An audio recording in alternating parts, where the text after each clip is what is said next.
Harry Potter और आग का प्याला अध्याय 11 हॉगवर्ट्स एक्सप्रेस में। हैरी जब अगली सुबह जागा तो घर का माहौल उदासी से भरा था। छुट्टियां खत्म हो रही थीं। जीन्स और जैकेट पहनते समय उसने देखा बाहर तेज बारिश हो रही थी। उसने सोचा वो ट्रेन में कपड़े बदल कर स्कूल के दुशाले पहन लेगा। हैरी, रॉन, फ्रेड और जॉर्ज नाश्ते के लिए पहली मंजिल तक ही पहुंचे थे कि मिसेस बीजली को नीचे की सीढ़ियों पर परेशान खड़े देखा। आर्थर, मंत्रालय से महत्वपूर्ण संदेश आया है, वो सीढ़ियों के ऊपर ही चिल्लाकर बोली। हैरी दीवार से चिपक गया। मिस्टर वीजली उल्टे दुशाले पहनकर दड़दड़ाते हुए उसके पास से गुजरे और उसकी नजरों से ओझल हो गए। हैरी और बाकी लोगों ने किचन में पहुंचकर देखा मिसेस बीजली दराजों में कुछ खोज रही थी। कलम यहीं कहीं तो रखी थी और मिस्टर बीजली अंगीठी की तरफ झुककर किसी से बातें कर रहे थे। हैरी ने आंखें कसकर बंद कर ली और फिर दोबारा खोली ताकि ये तसल्ली हो जाए कि वे सही तरीके से काम कर रहे हैं। एमास डिगोरी का सिर किसी बड़ी दाढ़ी वाले अंडे की तरह लपटों के बीच में बैठा हुआ था। ये सिर बहुत तेजी से बोल रहा था। मगलू पड़ोसियों ने धमाकों और चिल्लाने की आवाजें सुनी, इसलिए उन्होंने फोन करके क्या कहते हैं उसे पॉलिश को बुला लिया है। आर्थर, तुम्हें वहां जाना पड़ेगा। ये लो। मिसेस वीजली ने हाँफते हुए चर्मपत्र स्याही की दावत और घिसी पिटी कलम मिस्टर बीजली के हाथ में पकड़ा दी। किस्मत अच्छी रही कि मुझे इसके बारे में जल्दी पता चल गया, मिस्टर डिगोरी के सिर ने कहा। मैं आज जल्दी ऑफिस आ गया था क्योंकि मुझे 1-2 उल्लू भेजने थे। आते ही मुझे पता चला कि जादू के अनुचित प्रयोग विभाग के लोग सक्रिय हो गए हैं। आर्थर, अगर रीटा स्कीटर को भनक पड़ गई तो हंगामा हो जाएगा। बावरे नैन का क्या कहना है? मिस्टर बीजली ने पूछा। मिस्टर डिगोरी के सिर ने अपनी आंखें चढ़ा ली। वो कहता है उसने अपने अहाते में किसी घुसपैठिए की आवाज़ सुनी थी और वो कहता है कि घुसपैठिया उसके मकान की तरफ चोरी से रेंग कर आ रहा था, लेकिन कूड़ेदानों से टकरा जाने की वजह से वो अंदर नहीं आ पाया। कूड़ेदानों ने क्या किया? मिस्टर वीजली ने तेजी से लिखते हुए पूछा। बहुत शोर मचाया, हर तरफ कूड़ा फैला दिया। मुझे बस इतना ही मालूम है। उन कूड़ेदानों में से एक तो तब भी उछल कर शोर मचा रहा था जब पॉलिश वहां पहुंची थी, मिस्टर वीजली ने बहुत दुख भरी आवाज में कहा। और घुसपैठिए का क्या हुआ? आर्थर, तुम बावरे नैन को जानते हो। रात को उसके अहाते में कोई चोरी से भला क्यों घुसेगा? इस बात की संभावना है कोई बिल्ली रही होगी जो इस समय कहीं घायल हालत में घूम रही होगी। लेकिन अगर जादू के अनुचित प्रयोग विभाग के लोगों ने बावरे नैन को पकड़ लिया तो बहुत बुरा होगा। जरा उसके रिकॉर्ड के बारे में सोचो। हमें उस पर तुम्हारे विभाग से संबंधित किसी छुटपुट अपराध का आरोप लगाकर उसे बचाना होगा। विस्फोट करने वाले कूड़ेदानों की सजा क्या है? शायद चेतावनी, मिस्टर वीजली ने कहा, जो अब भी बहुत तेजी से लिखने में जुटे हुए थे। उनकी भौहें तन गई। बावरे नैन ने अपनी छड़ी का इस्तेमाल तो नहीं किया ना? उसने किसी पर हमला तो नहीं किया? मैं शर्त लगा सकता हूँ अपने बिस्तर से कूदा होगा और खिड़की से नजर आने वाली हर चीज पर मंत्र पढ़ने लगा होगा, मिस्टर डिगोरी के सिर ने कहा। लेकिन इसे साबित करना आसान नहीं होगा क्योंकि कोई नुकसान नहीं हुआ है। मिस्टर वीजली ने कहा, तो फिर ठीक है, मैं वहीं जाकर देखता हूँ। उन्होंने उस चर्मपत्र को जेब में रखा जिस पर नोट्स लिखे थे और किचन के बाहर दौड़ लगा दी। मिस्टर डिगोरी के सिर ने जब चारों तरफ देखा तो इसे मिसेस बीजली दिख गई। माफ करना मॉली, तुम्हें सुबह सुबह परेशान किया, लेकिन सिर्फ आर्थर ही बावरे नैन को बचा सकते हैं। और बावरे नैन आज से अपनी नई नौकरी शुरू करने वाला था। उसने इस बखेड़े के लिए इसी रात को क्यों चुना? कोई बात नहीं एमॉस, मिसेस बीजली बोली। जाने से पहले टोस्ट तो खा लो। ठीक है, मिस्टर डिगोरी ने कहा। मिसेस बीजली ने किचन की टेबल से बटर लगा टोस्ट उठाया और उसे चिमटे से पकड़कर मिस्टर डिगोरी के मुंह में रख दिया। धन्यवाद, मिस्टर डिगोरी ने भारी आवाज में कहा और फिर हल्की सी खट्टी की आवाज के साथ गायब हो गए। हैरी ने मिस्टर बीजली को बिल, चार्ली, पर्सी और लड़कियों को गुड बाय कहते सुना। 5 मिनट के भीतर वो किचन में दोबारा आ गए। उन्होंने अपने दुशाले को सीधा करके पहन लिया और इस समय वो अपने बाल काट रहे थे। मुझे जल्दी जाना पड़ेगा, स्कूल में अच्छे से पढ़ना लड़कों, मिस्टर बीजली ने हैरी, रॉन और जुड़वा भाइयों से कहा। और फिर उन्होंने कंधे पर एक चोगा डाल लिया और अंतर्ध्यान होने की तैयारी करने लगे। मॉली, तुम्हें बच्चों को किंग्स क्रॉस तक पहुंचाने में कोई दिक्कत तो नहीं होगी? तुम बावरे नैन को संभालो, बच्चों को मैं संभाल लूंगी। बावरे नैन का नाम किसने लिया? उन्होंने अब क्या कर दिया? बिल ने पूछा। वो कहते हैं कल रात किसी ने उनके घर में घुसने की कोशिश की है। बावरे नैन मूडी? ये वही तो नहीं जो थोड़ा सिर फिरा है? अपने टोस्ट पर मुरब्बा लगाते हुए जॉर्ज ने कहा। मिसेस वीजली ने कड़क आवाज में कहा, तुम्हारे डैडी बावरे नैन मूडी के बहुत बड़े प्रशंसक हैं। फ्रेड ने धीरे से कहा, हाँ क्यों नहीं होंगे, डैडी भी तो प्लग इकट्ठे करते हैं। दोनों एक ही थैली के चच्चे बच्चे हैं। बिल ने कहा। वो अपने समय के बहुत बड़े जादूगर हैं। वे डम्बलडोर के बहुत पुराने दोस्तों में हैं, है ना? डम्बलडोर को भी तो सामान्य नहीं कहा जा सकता, है ना? फ्रेड ने कहा। मेरा मतलब है, मैं जानता हूँ वो जीनियस है, फिर भी। बावरी नैन कौन है? हैरी ने पूछा। वे मंत्रालय में काम करते थे, अब रिटायर हो गए हैं। जब डैडी मुझे ऑफिस ले गए थे तो उनसे मिलवाया था। वे ऑरर थे। वो मंत्रालय के सबसे अच्छे ऑरर्स में एक थे, चार्ली ने कहा। वो शैतानी जादूगरों को पकड़ते थे। उसे हैरी के चेहरे को देखकर लगा कि ऑरर का मतलब वो समझ नहीं पाया। अज़्काबान जेल की आधी कोठरियां उन्होंने ही भरी हैं, इसलिए उनके ढेर सारे दुश्मन हैं। और मैंने सुना है कि वो बुढ़ापे में सचमुच सठिया गए हैं, किसी पर रत्ती भर भरोसा नहीं करते। उन्हें हर जगह शैतानी जादूगर नजर आते हैं। बिल और चार्ली ने तय किया कि वो उन सबको छोड़ने के लिए किंग्स क्रॉस स्टेशन जाएंगे, लेकिन पर्सी ने बहुत औपचारिकता से माफी मांगी। उसने उनसे कहा, मैं इस समय एक भी पल ऑफिस से दूर रहना गवारा नहीं कर सकता। मिस्टर क्राउच मुझ पर बहुत निर्भर रहने लगे हैं। ये सब तो ठीक है पर्सी, लेकिन मुझे लगता है कि उन्हें जल्दी ही तुम्हारा सही नाम मालूम पड़ जाएगा। मिसेस वीजली ने बहुत हिम्मत जुटाकर गांव के पोस्ट ऑफिस तक जाकर वहां से फोन किया और 3 सामान्य मगलू टैक्सी कारें बुलवाई ताकि उन्हें लंदन पहुंचा सके। आर्थर ने मंत्रालय की कारें लाने की कोशिश की थी, मिसेस वीजली ने हैरी से फुसफुसा कर कहा, लेकिन कोई कार खाली नहीं थी। ओह, ये टैक्सी ड्राइवर खुश नहीं दिख रहे हैं, है ना? हैरी मिसेस बीजली को ये नहीं बताना चाहता था कि मगलू टैक्सी ड्राइवर अति रोमांचित उल्लुओं को अपनी गाड़ी में कभी नहीं बैठाते। और पिग विजयन तो इस समय कान फोड़ू शोर मचा रहा था। इसके अलावा बदकिस्मती से फ्रेड का संदूक खुल गया था। उसमें से डॉक्टर फिलिबिस्टर के शानदार गर्मी नहीं करेंगे, गीले में भी चलेंगे पटाखे अचानक निकल कर चलने लगे थे। उस संदूक को उठाने वाला ड्राइवर अचानक डर और दहशत के कारण चिल्लाने लगा, क्योंकि क्रूकशैंक्स दहशत के कारण उसके पैरों पर पंजा मारने लगी थी। यात्रा काफी परेशानी भरी थी। किंग्स क्रॉस स्टेशन पर उतरकर उन सभी ने राहत की सांस ली। हालांकि बारिश अब पहले से ज्यादा तेज हो गई थी। अपने संदूकों को उठाकर उन्होंने व्यस्त सड़क पार की और स्टेशन के अंदर आ गए। वो पूरी तरह भीग गए थे। हैरी को अब तक प्लेटफॉर्म नंबर 9:45 तक पहुंचने की आदत पड़ गई थी। आज उन्होंने ये काम समूहों में किया। सबसे पहले हैरी, रॉन और हरमाइनी गए। वो बहुत अजीब दिख रहे थे क्योंकि उनके साथ पिगविजियन और क्रूकशैंक्स थे। वो तीनों लापरवाही से बातें करते हुए बैरियर से टिके और इसके अंदर चले गए। प्लेटफॉर्म नंबर 9:45 तत्काल उनके सामने प्रकट हो गया।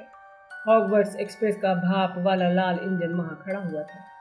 हैरी, रॉन और हरमाइनी सीटें खोजने लगे। जल्दी ही ट्रेन के बीच वाले कंपार्टमेंट में अपना सामान रखने लगे। इसके बाद मिसेस वीजली, बिल और चार्ली से गुड बाय कहने के लिए प्लेटफॉर्म पर उतर आए।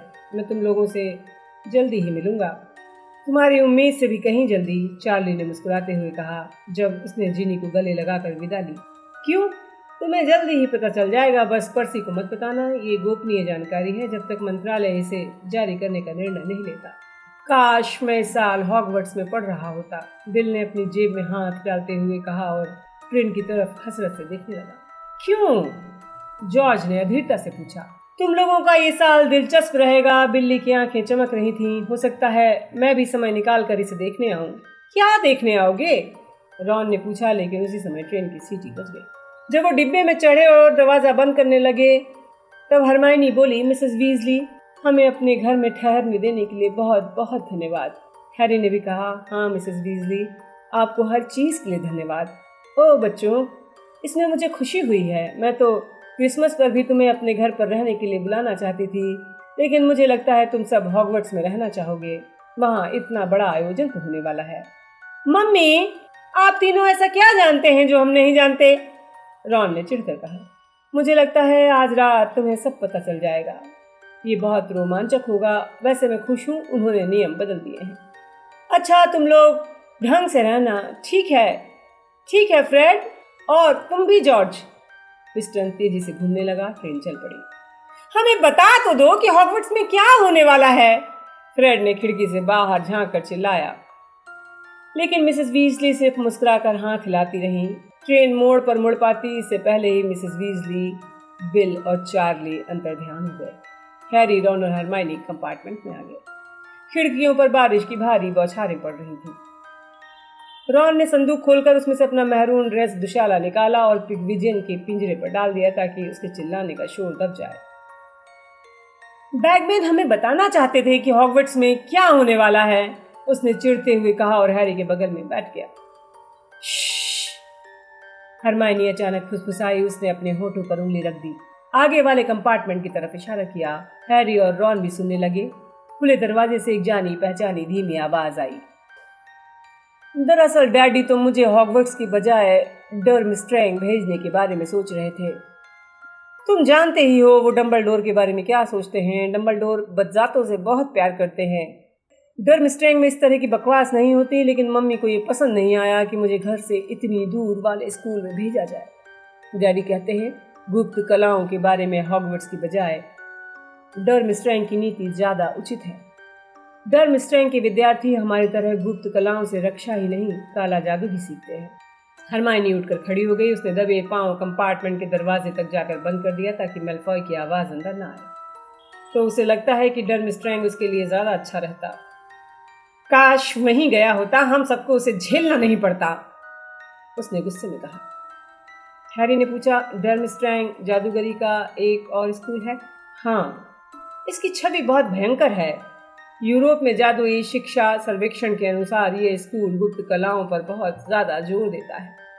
मुझे लगता है मैंने सुना है, लेकिन ये है कहाँ, किस देश में? कोई नहीं जानता, हरमाइनी ने त्योरियां चढ़ाते हुए कहा। क्यों नहीं जानता? हैरी ने पूछा। जादूगरी के सभी स्कूलों में काफ़ी प्रतिद्वंदिता है। डर्मस्ट्रैंग और बॉबेटन्स अपना पता ठिकाना छिपा कर रखने की कोशिश करते हैं ताकि उनके रहस्य कोई चुरा न ले। हरमाइनी सपाट अंदाज में बोली, छोड़ो भी, डर्मस्ट्रैंग तो हॉगवर्ट्स जितना ही बड़ा होगा, कोई इतने बड़े महल को कैसे छुपा सकता है? रॉन हंसते हुए बोला, लेकिन हॉगवर्ट्स भी तो छिपा हुआ है। हर व्यक्ति ये बात जानता है। मेरा मतलब है, जिसने भी हॉगवर्ट्स एक इतिहास पुस्तक पढ़ी है वो जानता है। इसका मतलब है कि सिर्फ तुम ही ये बात जानती हो, रॉन ने कहा। लेकिन ये तो बताओ, हॉगवर्ट्स जैसी बड़ी जगह को कैसे छिपा सकते हैं? इस पर जादू किया गया है। अगर कोई मगलू इसकी तरफ देखता है तो उसे एक पुराना खंडहर दिखाई पड़ता है जिसके दरवाजे पर साइन बोर्ड लगा है, खतरा, अंदर ना जाएं, खतरनाक। डर्मस्ट्रैंग भी किसी बाहरी व्यक्ति को खंडहर जैसा ही दिखता होगा, है ना? शायद, हरमाइनी ने कंधे उचकाते हुए कहा, या शायद उन्होंने उस पर क्विडिच वर्ल्ड कप के स्टेडियम की तरह मगलू विरोधी सम्मोहन किया हो और विदेशी जादूगर उसे ना ढूंढ लें, इसलिए उन्होंने ये इंतजाम कर दिया हो कि उसे नक्शे पर ना उतारा जा सके। किसी इमारत पर इस तरह का सम्मोहन किया जा सकता है कि उसे नक्शे पर ना देखा जा सके, हैरी ने कहा। अरे तुम कहती हो तो हम मान लेते हैं, लेकिन मुझे लगता है कि डर्मस्ट्रैंग उत्तरी दिशा में होगा। वहाँ बहुत ठंड पड़ती है क्योंकि उनकी यूनिफॉर्म फर्की होती है। ओहो, सोचो तो सही, कितनी सारी संभावनाएं सामने आ जाती हैं। मेलफॉय को ग्लेशियर पर से धक्का देकर इसे दुर्घटना का नाम देना कितना आसान होता। कितने अफसोस की बात है उसकी मम्मी ने वहां जाने नहीं दिया, रॉन सपनीली आवाज में बोला। लंच की ट्रॉली की खड़खड़ की आवाज आई। हैरी ने सबके लिए बहुत बड़ा कड़ाही केक खरीद लिया। दोपहर में कई मित्र उनसे मिलने आए, जिसमें सीमस, फिनिगन, डीन थॉमस, नेविल लॉन्गबॉटम शामिल थे। सीमस अब भी आयरलैंड का गुलाब लगाए था। इसका जादू अब कम हो रहा था। ये अब भी ट्रॉय मुलेट मोरान चिल्ला रहा था, लेकिन आवाज़ बहुत धीमी हो गई थी। हरमाइनी, जो क्विडिच की अंतहीन चर्चा से उकता गई थी, मंत्रों की मानक पुस्तक भाग 4 पढ़ने लगी और आवाहन मंत्र सीखने की कोशिश करने लगी। वर्ल्ड कप के बारे में सुनकर नेविल को थोड़ी ईर्ष्या हुई। उसने दुख भरे स्वर में कहा, दादी वहाँ नहीं जाना चाहती थी, उन्होंने टिकट नहीं खरीदे। तुम लोग को बहुत मज़ा आया होगा, है ना? बहुत ज़्यादा। इसकी तरफ देखो नेविल। उसने संदूक में हाथ डालकर विक्रम के छोटे मॉडल को बाहर निकाल लिया। अरे वाह, नेविल ने ईर्ष्या से कहा जब रॉन ने क्रम को उसकी मोटी हथेली पर रख दिया। हमने तो उसे बिल्कुल करीब से देखा था। हम लोग टॉप बॉक्स में बैठे थे। वीजली, तुम्हारी जिंदगी में पहली और आखिरी बार ऐसा हुआ है। ड्रैको मेलफॉय दरवाजे पर खुला था। उसके चमचे क्रैब और गोयल उसके पीछे खड़े थे। ऐसा लग रहा था कि क्रैब और गोयल गर्मियों में कम से कम 1 फुट लंबे हो गए हैं। हमने तुम्हें तो चर्चा में शामिल होने के लिए नहीं बुलाया था मेलफॉय, हैरी ने ठंडेपन से कहा। वीजली, वो क्या है?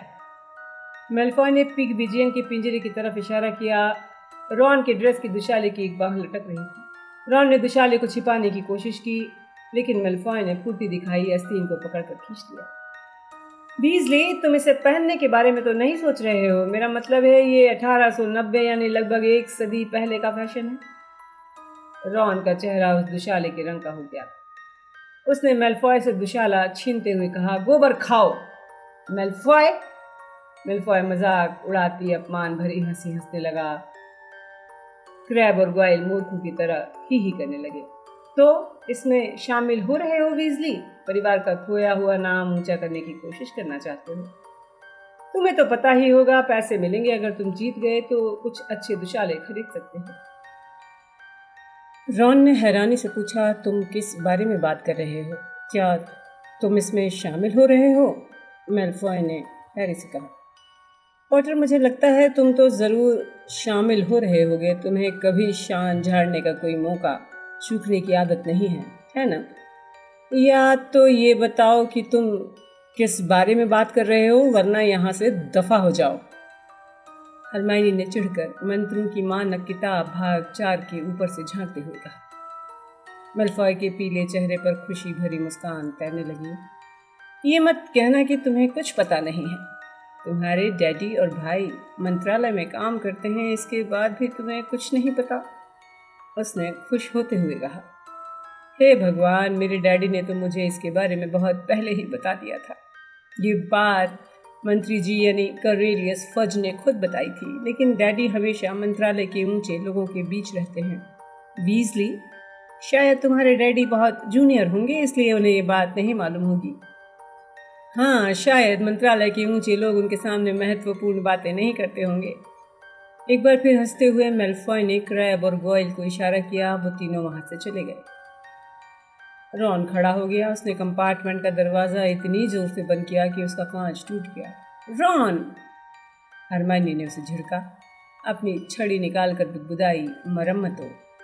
कांच के टुकड़े तत्काल जाकर दरवाजे में लग गए। रॉन घुर्रा कर बोला, वो ऐसा जता रहा है जैसे उसके डैडी ही सब जानते हों और हम कुछ नहीं जानते।